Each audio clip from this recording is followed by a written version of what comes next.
Après plus de 2 années d'adaptation forcée due à la pandémie de COVID-19, les membres de la communauté universitaire, représentés par les associations et syndicats du RASUL, ont lancé un vaste processus de consultation sur le futur de l'Université Laval post-COVID.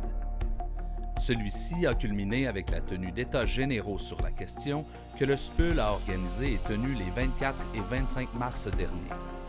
La première séance de ces états généraux, qui s'est déroulée au théâtre de la Cité universitaire, a permis à tous les groupes et syndicats de livrer les résultats des consultations menées auprès de leurs membres sur ce qu'ils souhaitent et ne souhaitent pas conserver des changements que la pandémie a imposés à la vie universitaire au cours des derniers mois.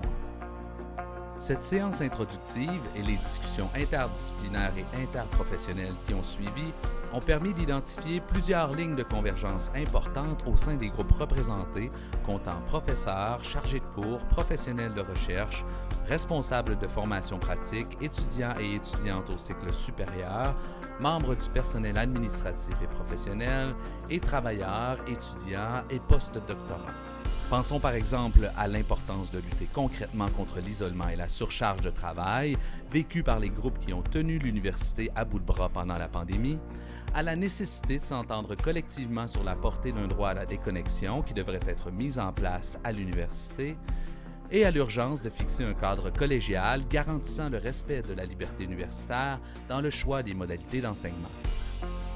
Les données recueillies dans le cadre de l'organisation de ces états généraux serviront à la production de 2 documents distincts.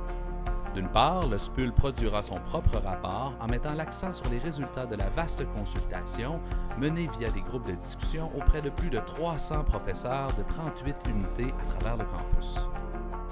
D'autre part, les associations et syndicats du RASUL ayant participé à ces mêmes états généraux seront invités à produire une déclaration conjointe qui identifiera les paramètres collectifs et incontournables que les dirigeantes et dirigeants de l'Université Laval devront respecter afin de penser l'université post-pandémie.